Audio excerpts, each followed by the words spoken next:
Animal cloning has been a topic of discussion for a long time, especially the case of Dolly the sheep.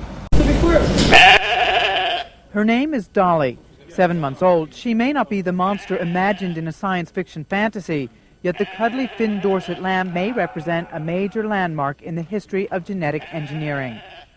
On an ordinary farm in Scotland, scientists say a clone was created from a single cell taken from the udder of a sheep. The embryo was then implanted in a surrogate, making an exact genetic copy of its so-called mother.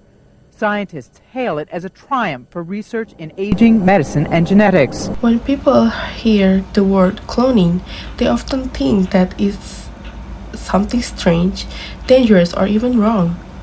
Because of that, many people quickly judge animal cloning as unethical. However, before deciding, it is important to look at the issue from the both sides and understand the situation more clearly. On one side, many people believe that animal cloning is not ethical. They often comment about Dolly the sheep, who died earlier than normal sheep. This made people think that cloning caused health problems and suffering for animals. Some people also feel that cloning goes against nature and that animals should not be used for experiments. They worry that cloning treats animals like objects instead of living creatures and that can feel pain. However, there is another side to this issue. Supporters of animal cloning explain that Dolly's case is often misunderstood. Sheep 1, a Scottish blackface, was the egg cell donor. The nucleus was removed so that only the egg cell without any DNA remained. From sheep 2, a different species of sheep, they took a somatic cell and isolated the nucleus, which is containing all genetic information that will later be the blueprint that determines the development of Dolly the sheep. The nucleus was transferred into the oocyte. The result of nuclear transfer is a hybrid cell. An electric stimulus was used to trigger cells to divide, developing into the blastocyst stage.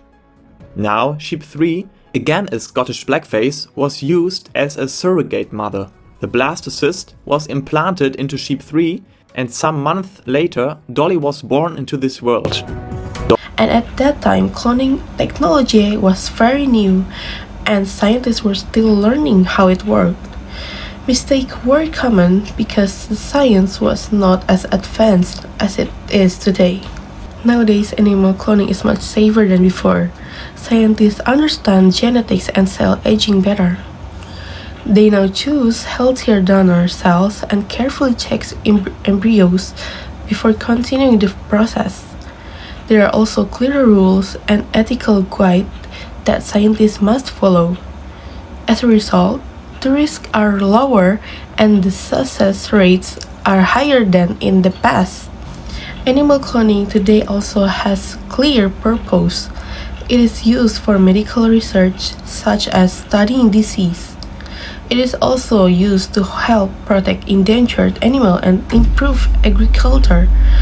Cloning is not done for fun, and in many countries it is closely controlled by the government. In conclusion, animal cloning should not be judged only by the past.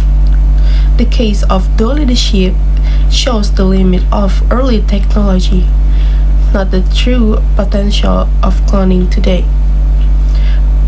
With proper rules, careful research, and ethical responsibility, animal cloning can be done in a safe and meaningful way.